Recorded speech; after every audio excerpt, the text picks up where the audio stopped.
And we begin with Postmaster General Louis DeJoy. He was back on Capitol Hill today for yet another round of questioning, or really grilling. DeJoy denied accusations that recent changes, including reported removals of more than 600 mail sorting machines, a crackdown on overtime hours, and bans on extra trips to ensure on-time mail delivery were implemented to disrupt mail voting in the November election. Instead, he insisted these moves were part of a cost-cutting measure designed to bring the Postal Service in line with a vision of running the independent government agency as a self-sustaining business. Over the weekend, the House Oversight Committee's chair, that's New York's Carolyn Maloney, released an internal USPS report showing what she calls a significant drop in service standards across the board since the beginning of July. But that report only includes data through the start of August, which leaves the possibility for DeJoy's insistence that service has improved in recent weeks.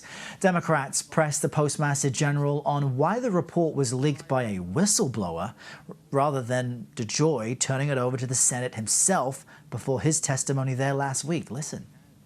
Why didn't you disclose this document and any analysis to the Senate when you had it and they were asking for it? They asked me for it on Friday. They asked me for an analysis on my decision. Of the delays. I watched the testimony. They wanted an analysis. Why are all these delays? Well, there's a lot of reasons for delays besides just the action that I took to run your trucks on time. There are other reasons for the delays in the nation.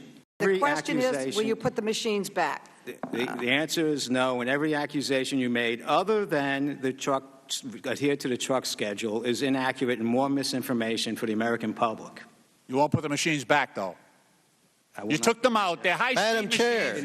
Madam Chair. Just this morning, excellent reporting from Nashville's Channel 5 TV proves that Nashville's mail trucks are being forced to leave on schedule even when completely empty. Imagine it, 53-foot trucks forced to travel hundreds of miles completely empty due to your so-called reforms. Here are the truck records. That's not efficiency, that's insanity. Refrigerated insulin is reportedly sitting in sorting facilities days longer than expected. Did you examine the effect of your changes on medicines like insulin that require special storage? Sir, at no time did I say don't put the mail on the trucks when they left on time. This was not a hard, direct, everything must leave on time. We still have thousands of trucks a day that leave late within a certain time frame. So the whole, and there are still hundreds of extra trips. So the intention was to put the mail on the trucks and have the trucks leave on time. CBSN political contributor and veteran Capitol Hill reporter Molly Hooper joins me now with more on, wow, fireworks there in this hearing. As I guess we could have expected, some, surprising moments included the Postmaster General saying he doesn't know the price of shipping a postcard or whether his own mail is being delayed right now, as so many are experiencing. How reassuring is that? How troubling is that? What were some of your larger takeaways from what we witnessed this morning and this afternoon? Well, I'm not sure how reassuring that is, but we do know that he's not mailing postcards, apparently. But again, this was one of those hearings where a lot of the Democrats came loaded for bear with questions directed at, with a barrage of questions directed at this current Postmaster General who's been on the job for less than 70 days. And for the most part, he just gave it right back to them and didn't do so with a lot of histrionics and whatnot. He just pretty much said what he believed and what he felt. There were a lot of questions directed at him in terms of, what will happen with the election, with the mail-in ballots, and whether there was some, I don't know if conspiracy is the right word, but that word was used several times, to hold up the election mail-in ballots to somehow impact the election in a way that favored Donald Trump. And the Postmaster General said, I am not sabotaging the mail. essentially, on the part of the president. Other revealing moments that having to do with, again, the political aspect of this controversy. Early on in the hearing, one member asked, well, have you talked to the Trump administration? Have you talked to Secretary Mnuchin about, again, somehow slowing down the mail?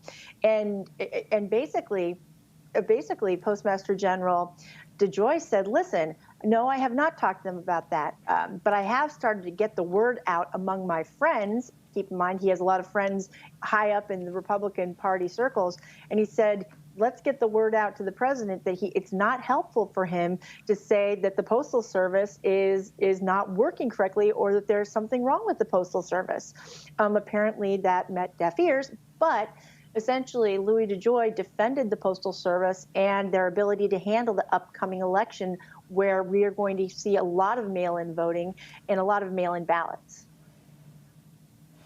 So if you have this Democrat and Republican agreement that the post office does actually need funds to keep operating and there does need to be some changes, explain the bill that was passed by the House over the weekend, allocating money for the Postal Service, limiting it from any additional operational changes, but does that have any teeth without any Senate support? What does it really do, in essence? That's a very good question. What does it really do? And I think that's what the Republicans were so frustrated about being called back to Washington on a Saturday, because they've known, and Senate Majority Leader Mitch McConnell has basically said, a standalone bill like the one that was passed in the House on Saturday is not going anywhere in the Senate. One of the questions that I believe it was Kelly Armstrong, Republican of North Dakota, asked, he asked point blank, will the Postal Service be solvent through the November 3rd elections? Essentially, do you need money in order to process mail-in ballots before the November 3rd election? To which Louis DeJoy said, well, yes, we will be solvent. We don't need this money. And so that's not to say that there won't be money in a broader package related to COVID that could possibly, there's a slight chance that maybe the Congress will get together to vote on something like that.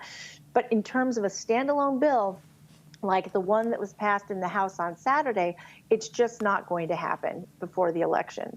And really, the whole problem with the Postal Service is that it's this quasi-governmental agency or department, you could say, because if you think about it, it's the one agency that does, or the one service that does not require and does not, in fact, receive money from Congress to operate.